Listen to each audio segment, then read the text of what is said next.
Good, signing up. So it looks like we are streaming live on Facebook as well. So thanks again for everybody who is on Zoom with us this evening, as well as joining us via the Facebook page. So thanks for being here. We've got a really tight agenda because, as Owen kind of introduced, we've got a great set of panelists and elected officials that are joining us tonight to talk about campaign finance and transparency at the local level. So thank you all for being here. My name is Amanda Gonzalez. I'm the Executive Director of Colorado Common Cause. And tonight, you just heard that we have a wide variety of folks. I'll let people kind of do some of their own introductions just in the interest of time.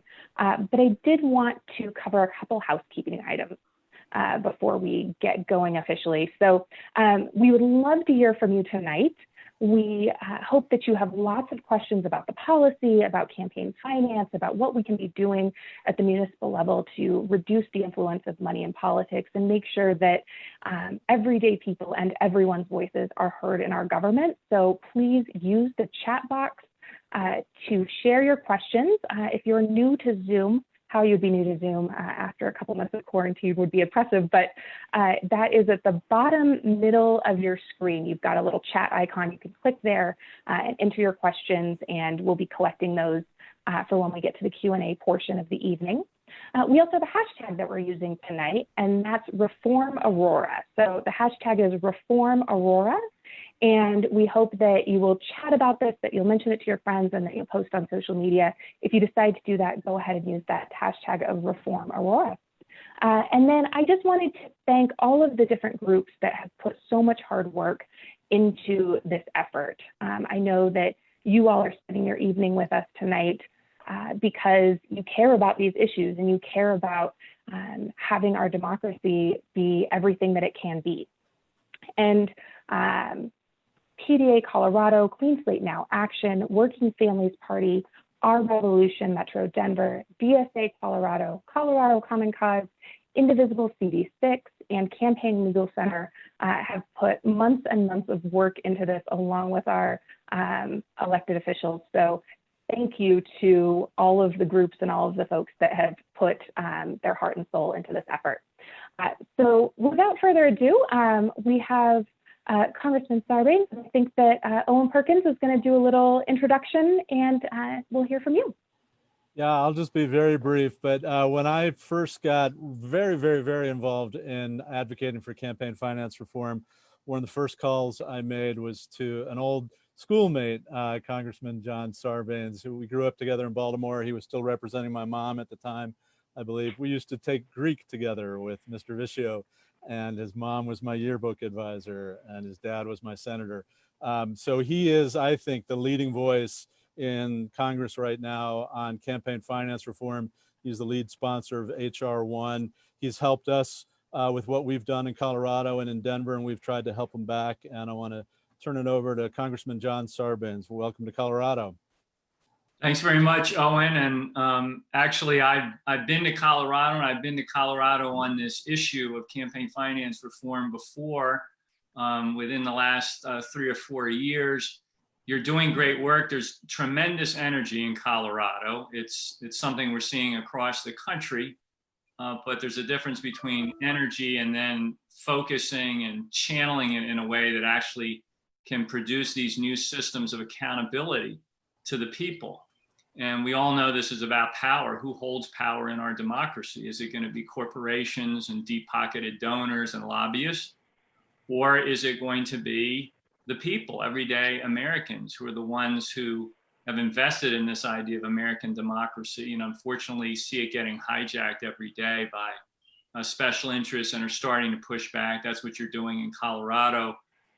HR 1 was really the culmination of years of effort in Washington to pull together a series of very dramatic and transformational reforms to fight corruption and fix democracy. I'm glad to say that every Democratic member of Congress last year both co-sponsored that bill as an original co-sponsor and voted for it. And that includes your delegation, which has just been fantastic when it comes to these issues. Diana DeGette and Ed Perlmutter. Ed, I came in with in 2006. We were part of the majority makers class, but also the new members that you've sent, Jason Crow and Joe Neguse, who really were part of this vanguard class of 2018 that ran very much on the issue of fighting corruption, and then insisted that within the first 100 days of getting to Washington, they would make a difference in the House of Representatives. And we passed H.R. 1 in the House on March 8th, 2019, well within the first 100 days of the 116th Congress. As I said, I think it sits on the Senate side because Mitch McConnell's got his arms crossed, basically barring the doors to our democracy and saying to the American people, you shall not pass.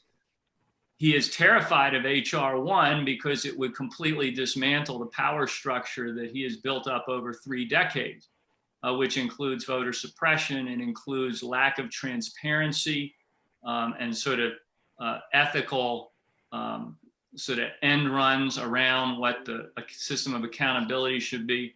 And of course, it's created a new place of influence for big money operators out there that oftentimes are behind the scenes, behind the curtain, veiled in a way that I know frustrates millions of Americans.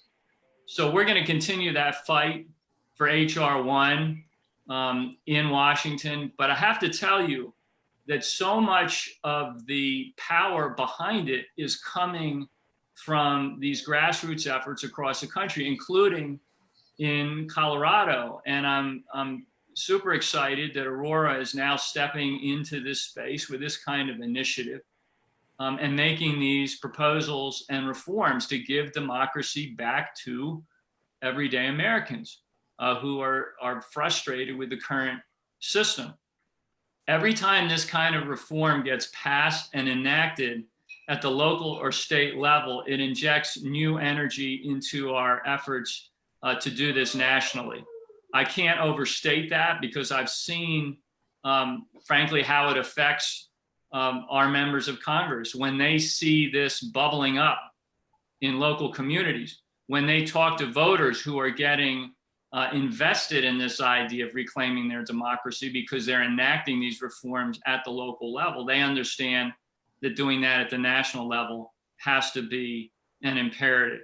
So I congratulate you on this effort. We are all, those of us who are in this space of trying to fight corruption, fix democracy, lift up the voices of everyday Americans, we're responding to some very basic grievances that we hear from the public. The first is, and this is a whole basket of reforms that are in H.R. 1, let me get to the ballot box without having to run an obstacle course. We have to make it easier to register and vote in America. Colorado, obviously, with your vote by mail system, has made great strides in that direction. But this election in the fall nationally will be a real test of our commitment to that. And there's a lot of reforms that we need to put in place to address voter suppression. The second major thing we hear from people is when you get to Washington or wherever laws are made at the local or state or county level, behave yourselves. That just means act ethically, be transparent, be accountable, remember who sent you there. That ought to be a fundamental threshold thing in politics. Too often people veer away from that and they need to be called to account. And the third thing, the thing I've spent the most of my time in 14 years in Washington trying to address is this idea when people say to you, when you get there, don't get tangled up in the money. Remember where you came from.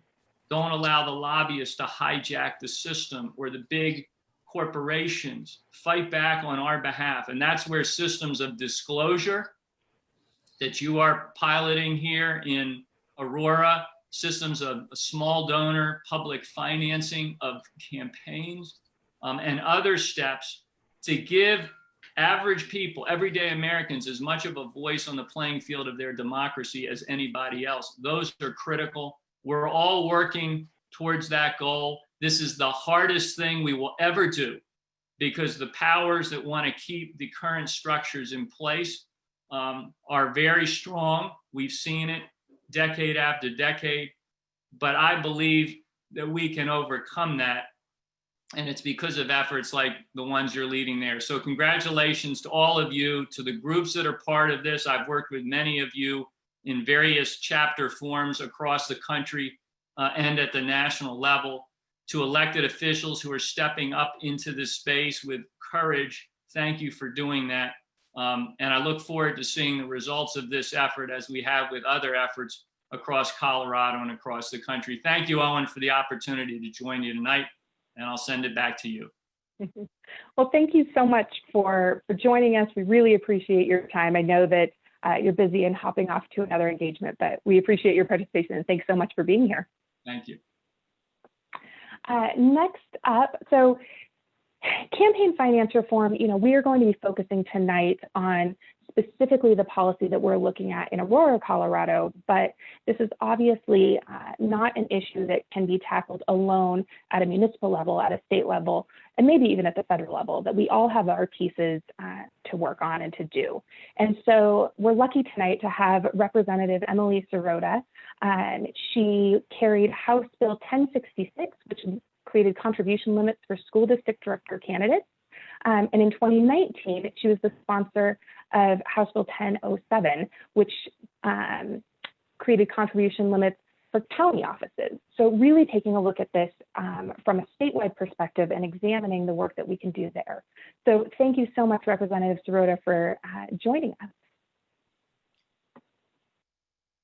Thank you so much, Amanda. I appreciate the opportunity to check in with everybody tonight. And I think you made a really important point in that we can't just focus on one level of government. There is quite a lot to be done at the federal level. Of course, Citizens United has done really devastating harm to money in politics across the country. But there is still a lot of work to be done at the state and municipal levels. And as you mentioned, at the county level, at every level of government, it's critical that we are doing everything that we can to limit the influence of money in politics, because I truly believe that is at the root of all of our struggles to make good policy that benefits the average American versus the wealthy and the well-connected in corporate America. So I did sponsor the bill, which was passed in 2019, to place contribution limits on candidates for county office because there were no limits. And so this year in 2020, we attempted to do the same for school board candidates because they too have no limits on the contributions they are able to raise. And unfortunately, due to the pandemic, we were unable to get that bill across the finish line. So I certainly plan to bring it back next year. After these the elections in 2019, we continue to see incredible levels of money flooding into these local, very, very local races that shouldn't be attracting the hundreds and hundreds and hundreds of thousands of dollars that they are. So I will continue to pursue that work, but I am grateful for the opportunity to, I guess, just provide some encouragement for the work that you are doing in Aurora to allow average folks to be able to run for office in Aurora. I think that it is critical that we are able to elect progressives in every level of government, and there is truly important work, as we are seeing in our Aurora City Council right now, truly important work going on. And now more than ever, it is critical that we give folks the opportunity to be able to run for office regardless of how many wealthy donors they know.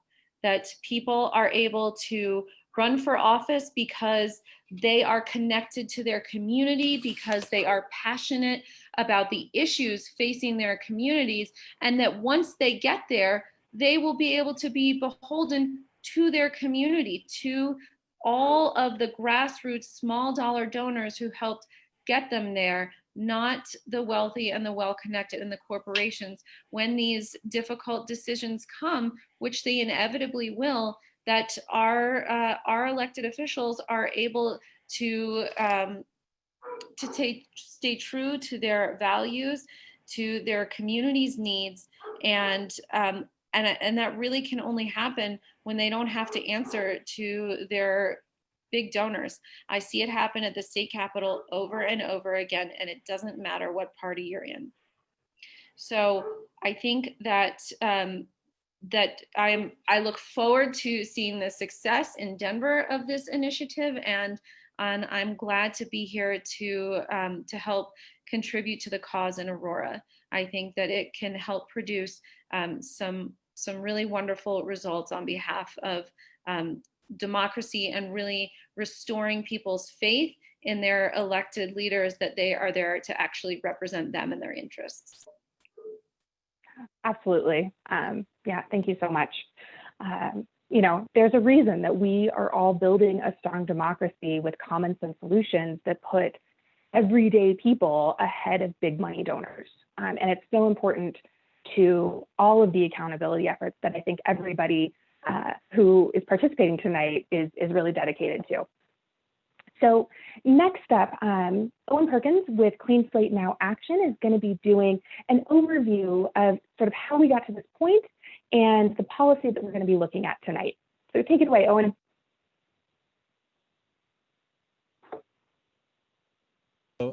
What we've been doing in Colorado and around the country, we've looked at other models, and we hope Aurora will become a model for other communities. But we start with the question of why do we need campaign finance reform and public financing for campaigns? And the basic sense is that people don't trust the government. They feel like there's some corruption going on there. A recent poll in 2018 from the George W. Bush Institute and the University of Pennsylvania Biden Center found 8 in 10 Americans are concerned about the condition of democracy in our country. They think it's getting weaker, and they blame big money in politics as the #1 reason for that.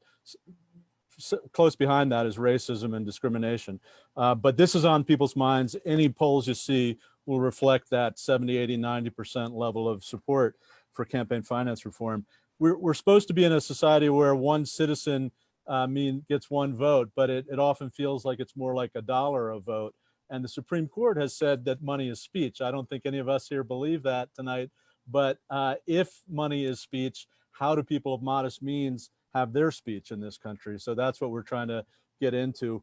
When Colorado Ethics Watch looked at the 2015 municipal elections, local elections around Colorado, they said voters have no idea which candidates are supported by special interests until after the election. Corporations and businesses have much greater influence in our local elections than they're allowed on the state or federal level.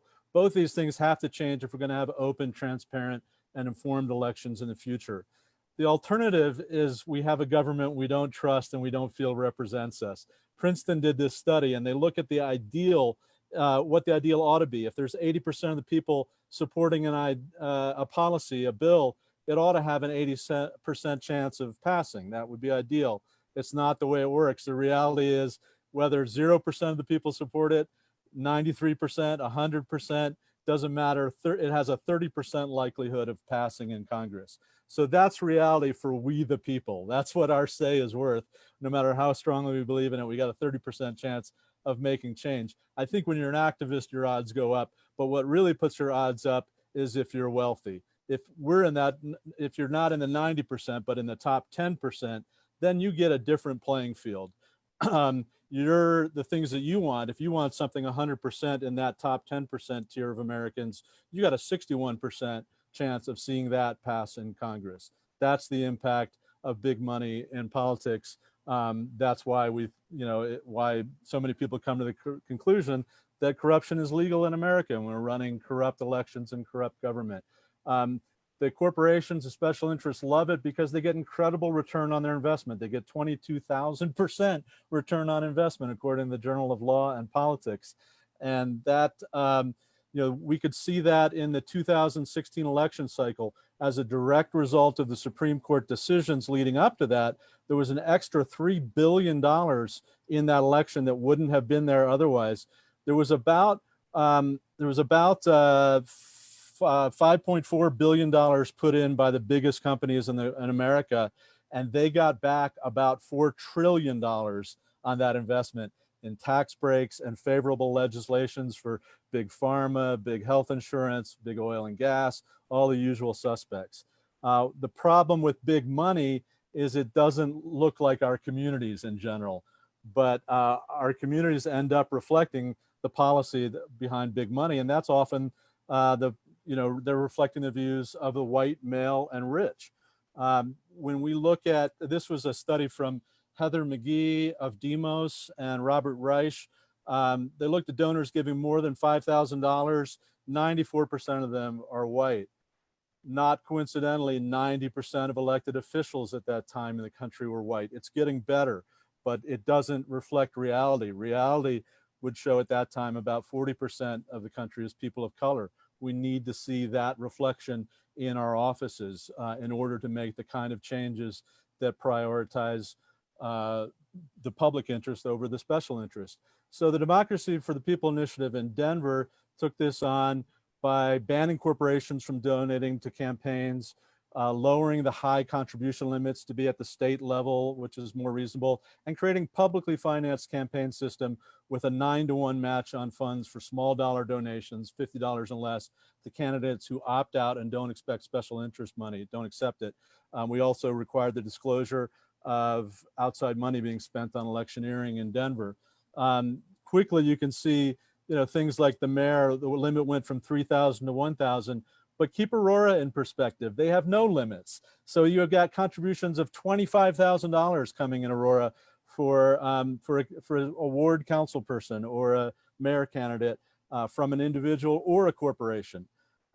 This is not a radical idea we're promoting. It happens in dozens of cities, counties, and states all across America. We're trying, Lakewood just did it in the neighborhood, lowered the contribution limits considerably, banned corporate contributions, banned anonymous contributions, a lot of good reforms you can find on our website at cleanslatenowAction.org. But here's a real quick look at a couple head-to-head matchups. Paul Cashman, my city councilman, and Liz Adams, his opponent. You can see Paul was outraised about 2-to-1 in the real money in his first campaign in 2015. Had the Democracy for the People model been in place, those fortunes would have been reversed with, well, not reversed, they would have come to even money. So because Paul is somebody who focuses on small dollar donations and turns down special interest money and corporate money, he can really maximize a system that favors small dollar donors, whereas Liz was maximizing a system that favors big money. We can see the same thing in Aurora. We track all the money in the races around everywhere people want us to track them. And a close look at a race between Juan Marcano and Charlie Richardson last year showed again, Richardson about roughly twice what Marcano had. If we do just the limits and the corporate ban, it changes that game. Marcano ends up ahead of Richardson, 26,000 to 18,000 instead of having half of his sum. If you add in the public financing component, because Marcano is also somebody who goes after small dollar donors and regular people instead of big money, different techniques, but he ends up with a 2-to-1 advantage. So, when candidates and elected officials have that choice between going to the deep pockets, the PACs, the insiders, or spending their time in the district, investing in the community, talking and listening with their constituents, how could they choose not to go to their district? They come away even better off for it. 3 very quick examples of effective campaign finance reform around the country. New York City. In the top map, you can see New York City contributions per block for state candidates where there's not public financing. And in the bottom map, you see New York City contributions to city candidates where there is public funded elections. And the density is so much stronger in that city map because when people know that their $10 can turn into $100, they suddenly feel like they've got power, they can affect change. And you can do a zoom in on Bed-Stuy neighborhood, a very diverse neighborhood in New York, same kind of thing. When they've got that public match, like in the second map there, the second elections down there, they come alive, they get engaged, and and you see a whole different transformation. Seattle is probably one of our favorite examples for most people here. They have democracy vouchers. Every registered voter in Seattle gets $25 vouchers to spend on candidates who don't take special interest money and opt into the program. It's been a phenomenal success. Candidates are raising $300,000 from these vouchers, 12,000 individual contributions. That's astronomical. And it means people on fixed incomes are becoming a major, powerful bloc in Seattle. People working minimum wage jobs are becoming a powerful bloc in Seattle. People without homes are becoming a powerful bloc in Seattle. That's a complete transformation of elections as we know them. Finally, in Connecticut, where we had Sandy Hook years ago and the gun violence, and the reaction around the country after nothing happened in Congress was, you know, when is this ever going to end? When will somebody do something? Well, Connecticut did something, and because they have citizen-owned elections, publicly financed elections, their legislature, which reflected their community, said enough is enough. We're passing the strictest gun safety regulations in the country. They also passed paid sick days, raised the minimum wage, got in-state tuition for undocumented students. And all this is by having citizen-owned elections and starting to elect people who reflect your community. So my last slide, when the effects of public financing, when you put it into effect and good campaign finance reform, you get better voter turnout, you get engagement, you get communities of color becoming engaged, you get lower income communities donating at dramatically increased rates. Running for office no longer means you need to have great wealth or connections to wealth, and you get more diverse candidates running and getting elected, and that includes more women, more young people, and more people of color. That's what we're trying to do in Aurora. They really need this kind of change, and I want to turn it over now to Dale Nichols, who started this whole conversation going years ago and wrote most of this ordinance for Aurora. Thank you, Owen. Thank you, Owen. I have a few more numbers to throw at you, and then I think that'll probably be the last numbers of the night. I don't have quite the technical sophistication that Owen has, but I hope they'll be interesting. In the 2018-2019 election cycle, individual contributions were about 1,710,000. Contributions to committees were 957,000. That's a total of $2,667,231, about $7.03 for every man, woman, child, and baby in Aurora, if babies were able to contribute. And I think that it's extraordinarily urgent that we improve Aurora's campaign finance system, because there's been a recent dramatic increase in the amount of major contributions. Looking at contributions of $5,000 or more, in 4 election cycles, 2011 through 2017, that's 2011, 13, 15, and 17, there were 26 contributions of $5,000 or more. In the most recent election cycle alone, 2018, 2019, there were 99 contributions of $5,000 or more.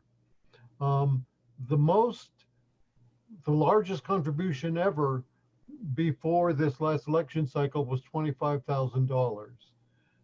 This election cycle, there were contributions to an individual candidate, one contribution to one candidate, $100,000, and one committee received from 2 contributors $450,000. This should be completely unacceptable to anybody who wants to, as the congressman said, bring democracy back to everyday Americans. I'm glad and proud to be able to contribute to this. Back to you, Amanda. Thank you so much, Dale. It's right. The numbers are meaningful. We don't, at the end of the day, we don't want elected officials beholden to wealthy donors. We don't want elected officials feeling like they owe more to a wealthy donor class or special interests than they do their individual constituents. And we also know that most constituents don't have thousands of dollars, let alone unlimited dollars, to contribute to candidates. In fact, the average American family isn't able to withstand a $400 unexpected emergency, right? These are things that we have to change to make sure that all of us have a voice in our democracy. And so to talk a little bit more about what's happening in Aurora and why Aurora and why this policy is Mayor Pro Tem Johnston and Councilmember Marcano. Thank you both for being with us. Thank you. Thanks for being here. I just wanted to give a shout out. Earlier we were talking about HR 1. We do have our Congressman Crow's district director, Matham Alshadid, is listening in, and Congressman Crow is definitely following this and is supportive of our efforts for change. If my colleague doesn't mind, I'll start with my experience since you took it to a whole other level chronologically. Is that okay? Go for it. Okay, so I ran in 2017. Well, we talked about this earlier. We had a council where the average age was 65. The average age in Aurora was 34. And we didn't really have a council. It was all one party that really reflected our community. So we tried to make some changes, both with who is on council as well as the policies that we moved forward. We had a very competitive election cycle. There were 3 of us progressive women who were running against people who weren't really in that progressive area, and we had some folks scared. We were going to be offering some changes that weren't in Aurora before. So my experience was it was close to the election. We did have a special interest group under Aurorans for a Stronger Economy, because of course the dark money always has to have some interesting names, and it was funded by oil and gas. Before I ran, I was really a activists in the area of not having fracking near our schools and our neighborhoods. And this was a time where oil and gas industry was really infusing money in municipal elections and up. So we had quite a bit of money going to our opponents at that time, and but it wasn't as sophisticated as all of my colleague Juan Marcano shared with what he had to experience. It was close to our election. I think it was the weekend before the ballots were due, and fortunately it didn't have that impact. Once I got in office, I was really wanting to make some changes. It's hard when you don't have the majority of progressives sharing those values on this, but we were able to increase some of our reporting, some of the disclosures, because we really know that we have to, at least at a minimum, have this information accessible to the public. But now we can take this all to another level. So in the interest of time, I'm gonna hand it over to my colleague, Councilman Marcano. All right, thank you, Mayor Pro Tem. So yeah, I'm Juan Marcano. I represent Ward 4 on the Aurora City Council. And yeah, in 2017, the way we like to put it is in 2017, they didn't really see us coming until it was too late. But they were, by 2019, very well aware of us and the values that we stood for. So our races were much more challenging. As you saw from Dale, this was an absolute record-shattering year for campaign contributions, both in terms of direct contributions to incumbent conservative, electeds, and also through dark money. So yeah, I mean, the values that I ran on, and all the years of testimony now before City Council, before I became a candidate, I'm absolutely an advocate for housing, especially affordable housing for our working class, for getting transparency, not just in campaign finance, but also in disclosing gifts and things like that, updating our ethics code, ensuring that people actually have more of a stake in how their city grows and develops. So, doing some work on the Unified Development Ordinance that kind of governs how all that works in the city. And lo and behold, my opponent and a lot of our opponents, because, we ran a group of folks who share a lot of the same values. You see a lot of their contributions came from Metro District attorneys, came from housing developers, a lot of them out of state, came from car dealerships, interestingly enough, a lot of consultants and folks who basically just, prop up the old boys club that has kind of, determined the way the city is run. And, kind of hearkening back to some of what Owen was talking about a little earlier, it really is, a very non-diverse, very wealthy group of people who have more or less steered the way the city's politics have functioned for the last 40 to 50 years. So, we were up against quite a bit of opposition, but campaign finance reform is, of course, one of the major platform planks that I think that I ran on, and that I think Mayor Pro Tem Johnston also ran on. And I'm really excited that we're now to the point where we are not just ideating and what about, what if, but we're actually getting ready to, move this process forward. So, I'm really excited to see all the folks who are in attendance. We've got almost 50 folks listening in. And yeah, I'm just really psyched to get this process rolling.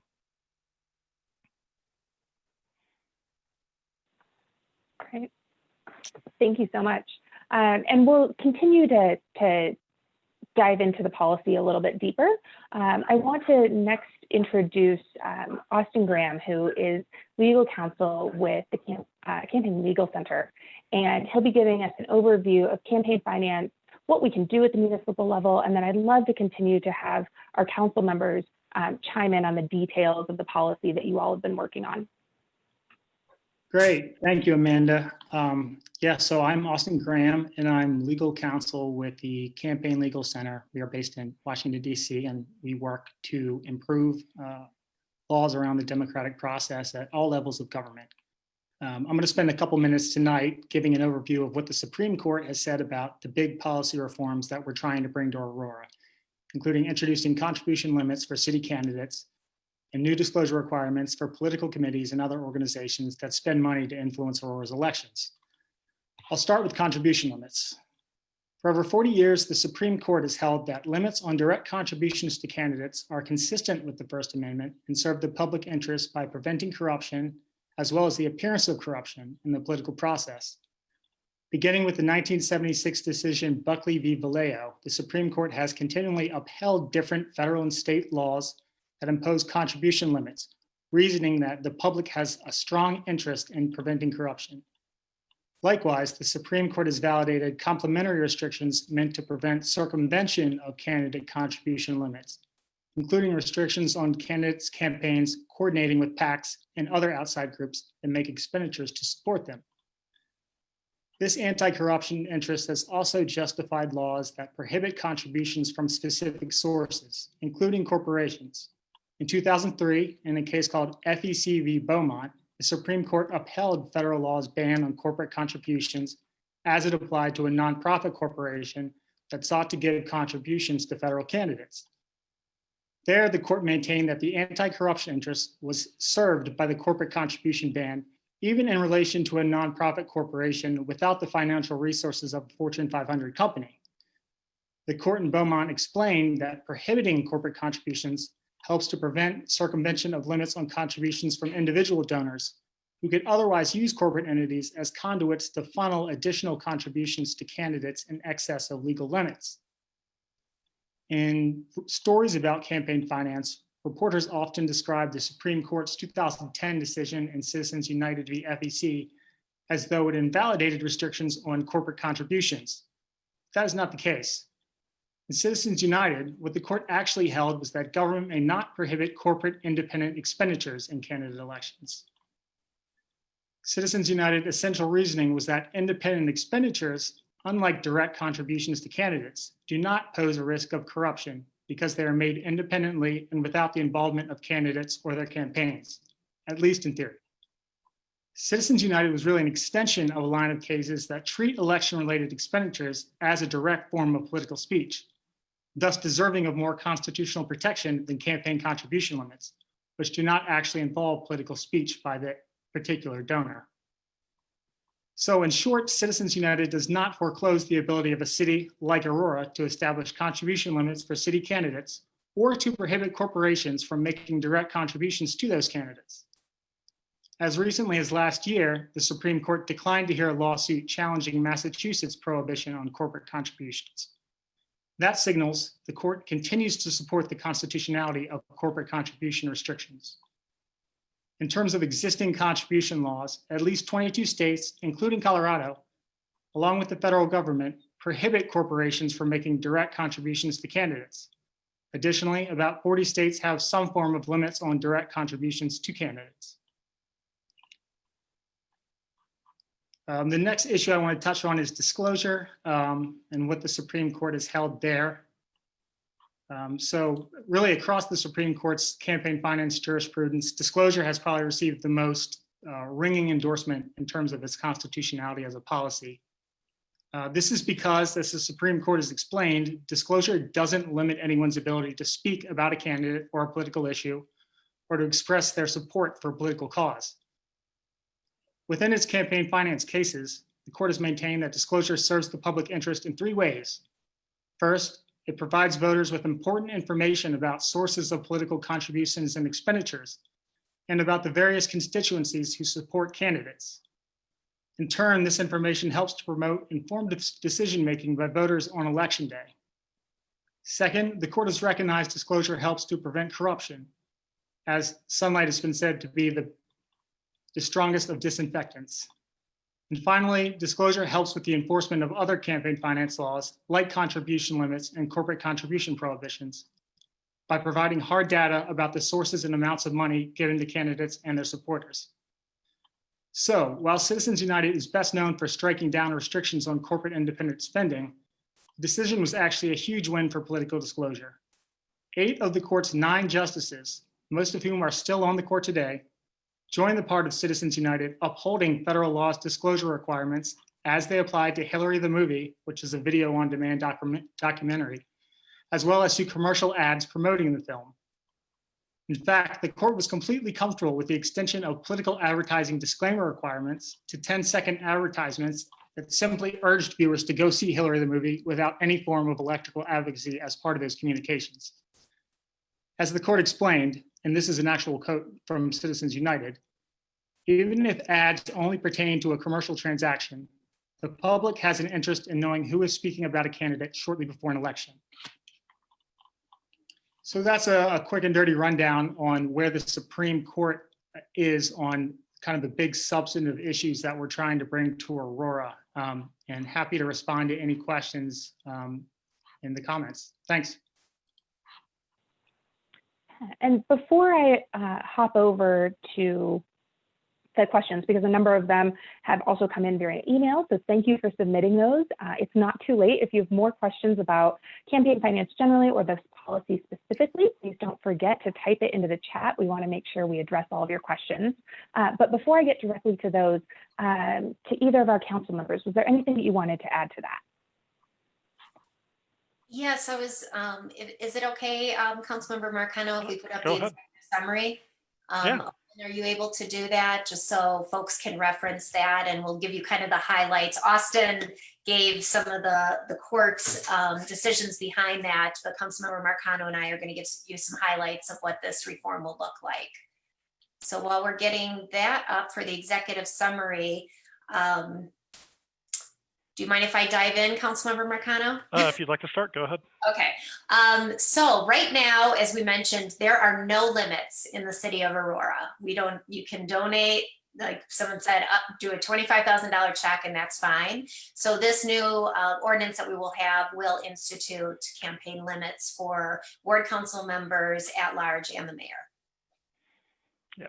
And currently right now, our reporting structure, even though there were some great improvements added last year to kind of add a little bit of transparency, while pressuring some of the incumbents to go along with it, we still don't really have very detailed reporting. So part of what we are doing here is improving the disclosure requirements, especially for outside groups, and expanding the reporting structure so that you have to start basically at the beginning of a election year, as opposed to waiting all the way up until you're just like 3 months out.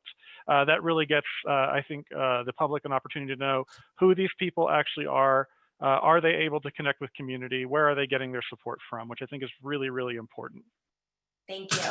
And then we also don't have any disclosure requirements. So as we all know, social media ads, all of that, those can just play and no one knows who's behind that, who's paying for that. So this will include disclosure, reporting on all the political advertising, communication, literature. So again, having that more transparency for our residents. And not just that, but we're also adding teeth to a lot of our existing code around penalties for basically breaking the rules. So whether you're an individual candidate or managing an independent expenditure committee, which is, what synonymous basically with a dark money outfit, the managers for that or the campaign staff, I shouldn't really say staff because they're not paid usually, but your treasurer should know the rules and know how to report when they're required to disclose information and do so in a timely fashion. So we've had IECs come in, spend a ton of money and then not report intentionally until, even going beyond when they were supposed to. And I think that their maximum penalty that could be levied was $50 a day, which is a drop in the bucket when you're talking about $80,000 worth of spending. So part of what this does is actually increase penalties up to $10,000 if it's a repeat offender, someone who's basically acting intentionally in bad faith. Thank you. And then let's see. We also have some more rules in terms of banning corporate donations.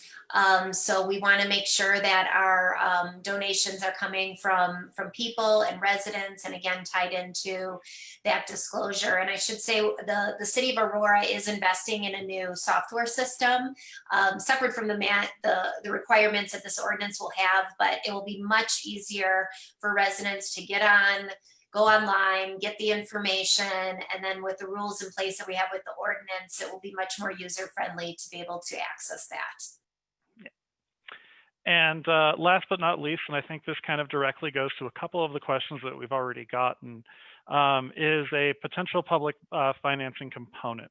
And I think that that's really, really important, because if we actually set limits where folks actually have to go out into community and earn grassroots support, some of that spending might, instead of going straight into someone's campaign coffers, be done through dark money organizations.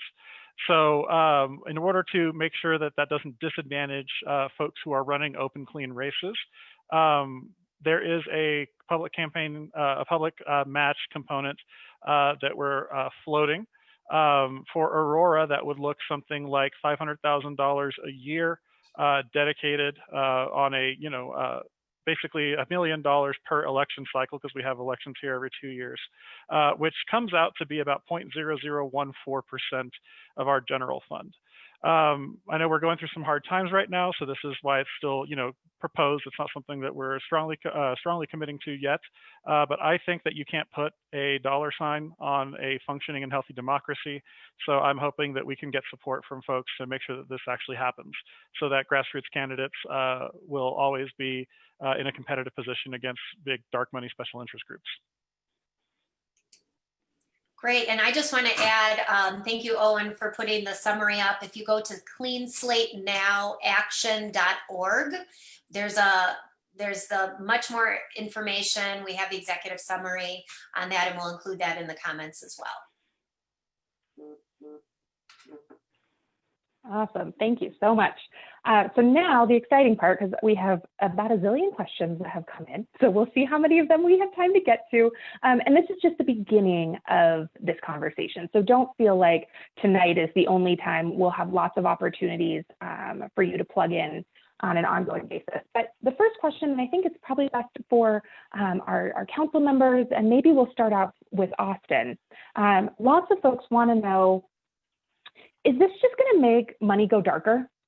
If we have contribution limits, isn't everybody just going to stop contributing directly to candidates and just hide their money in secret, dark, scary places?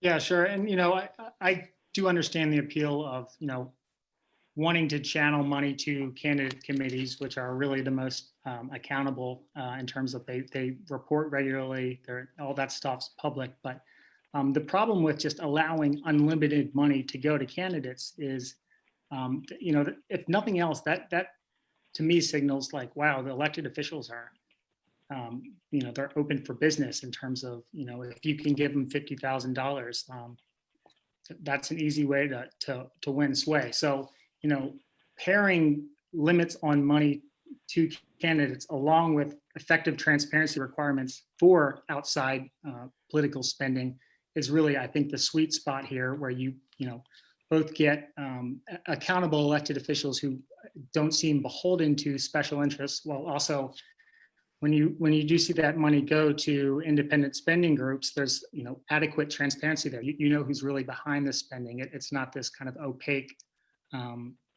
veil that's kind of hiding the identity of the source of the money. And that's what we're trying to get with this ordinance is that balance.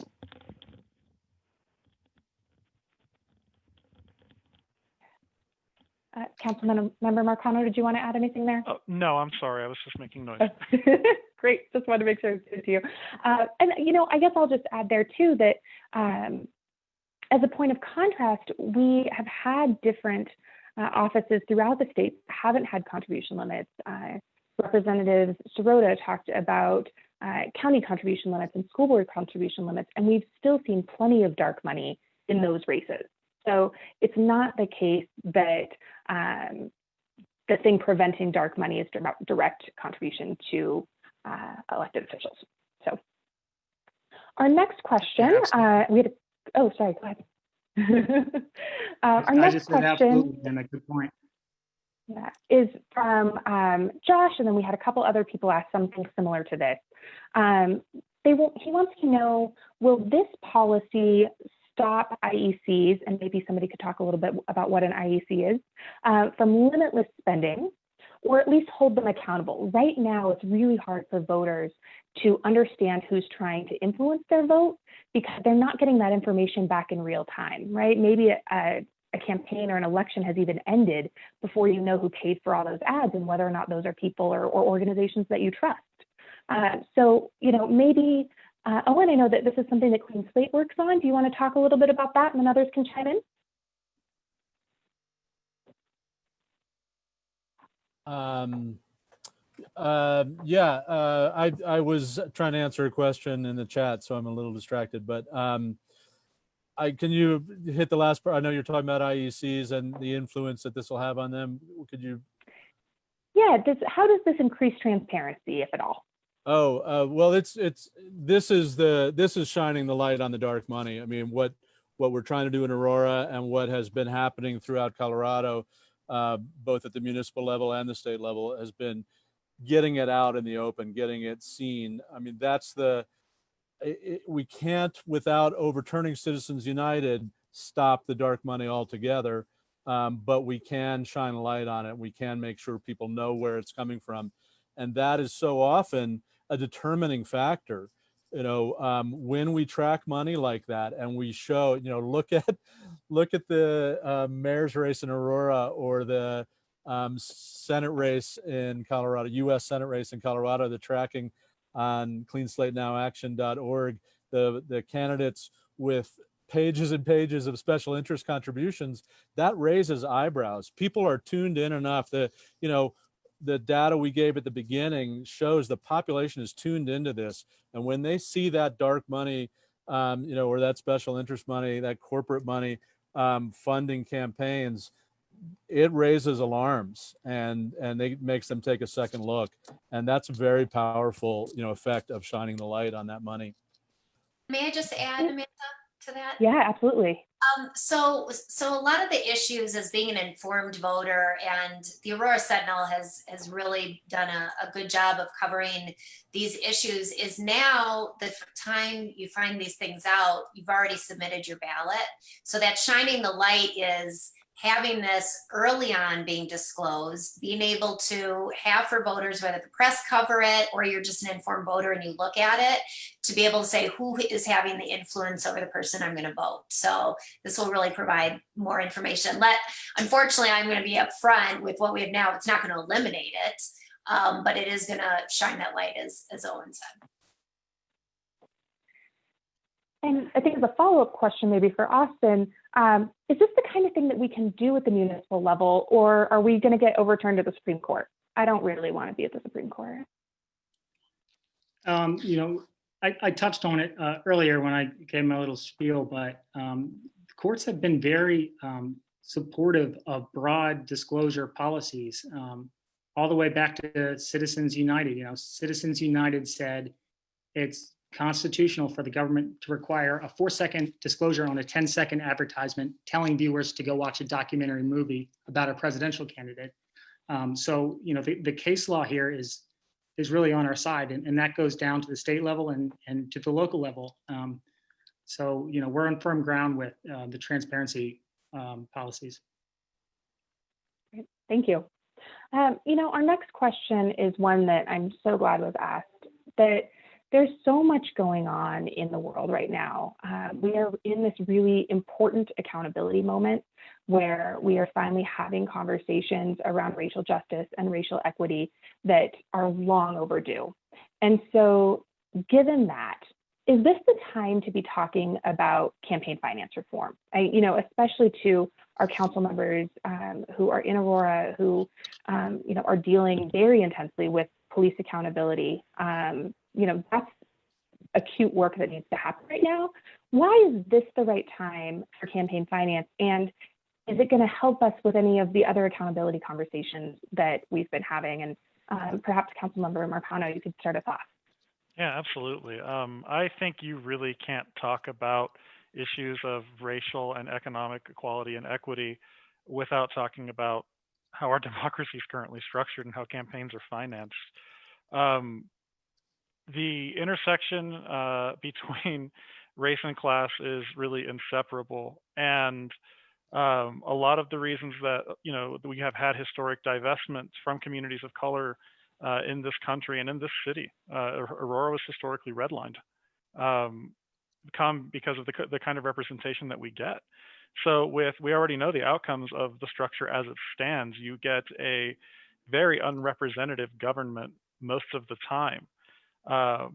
So being able to put these kinds of reforms into place that actually empower the people who live here, like, you know, the residents of the city, to actually get a more representative government elected, will yield tangible results in terms of policy and how your city grows and develops, and frankly, the kind of communication and representation that we get. That's absolutely right. Thank you so much. But I'm so grateful that we're having these conversations around systemic changes and systems of power that have been really terrible for all of us, right? And I think this is absolutely one of the fundamental things that we need to change in order to see the changes in power systems that we all want. So my next question is, in Denver, this was a ballot initiative, and we've seen campaign finance reform ballot initiatives throughout the country. Oftentimes, a citizen ballot initiative is the way that we can get something on the ballot, even if it's politically unpopular. Does this have to be a ballot initiative? And if not, how do we get this done? Great. Should I take that? Yeah, that'd be great. It does not have to be for. I'm talking about our current proposal for campaign finance reform. I'm separating that from the public finance that hopefully we will be able to address.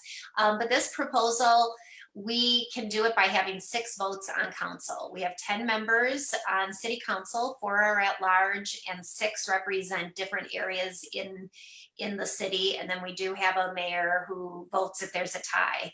So I've been reaching out. We've been, talking about this for a while. I do believe that we have the momentum to get this done.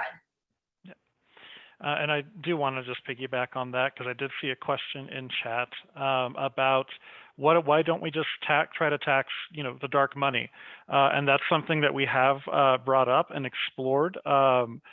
There's a couple of issues with that that we can tell. One, there's kind of like, it's an unexplored area of case law, and it might actually run afoul of some existing, restrictions. But not only that, we have Tabor in the state of Colorado. And if you are basically trying to tax dark money, it might actually then have to become something that the people vote on to allow, which would defer the implementation. So that's kind of why you have, this idea that we're still kind of trying to iron out, but also a different method of public funding as kind of like an interim or, something that could be carried on in perpetuity if we can't make another alternative work as, the law currently stands. And if I may add something, yes, I don't want it to seem overconfident. We never know, as Councilmember Marcano knows firsthand, how things are exactly going to play out. So we really need Aurora residents to contact their council members and make sure this gets through the finish line. So I know we're going to have our organizations talk about how we can organize and get that done, but it's really, really important to make that happen. Thanks. Absolutely. Thank you. Thank you both. And that's a great transition question. So, I mentioned that I'm the executive director of Colorado Common Cause. We've been working on these issues for about 51 years and helped pass contribution limits statewide by ballot initiative. So that was a valid question. There's a number you've heard from other groups, and I think most of their websites have been linked in the chat. So definitely check that out and make sure that you're in touch with what everyone is doing, because a number of us are all doing really great work. So again, thank you so much to PDA Colorado, Clean Slate Now, Working Families Party Colorado, Our Revolution Metro Denver, DSA Colorado, Indivisible CD6, and Campaign Legal Center.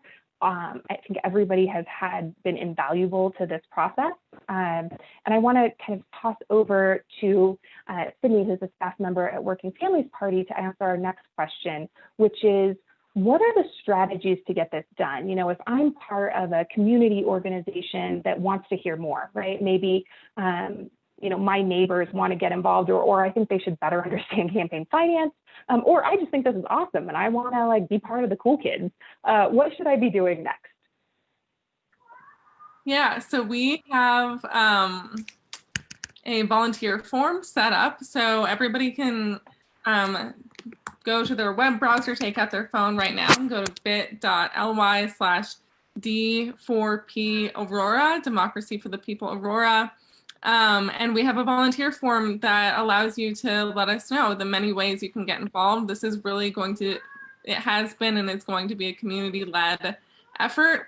So we need folks writing letters to the editor, calling elected officials, emailing elected officials, signing on as community co-sponsors to the policy, testifying at city council meetings, and inviting folks like us who can speak about the policy to your local meetings so that we can spread the word here. So hopefully somebody dropped that in the chat. Otherwise, I will in just a moment here. And yeah, we'd really love to have everybody involved. And thanks everybody for joining tonight. So we will also, again, check out the chat, sign up, be part of our tribe. And we will also be following up via email with those who are interested. We have a long way to go, but we can make some really, I think, meaningful change in Aurora and in Colorado more broadly. We will also put the link to that sign-up sheet in the Facebook event in case that's where you get your information these days. So thank you again for being here. Thank you to all of our experts and all of our panelists. Thank you for sharing your brains with us. It's so important. And we look forward to the next step. Thank you, everyone.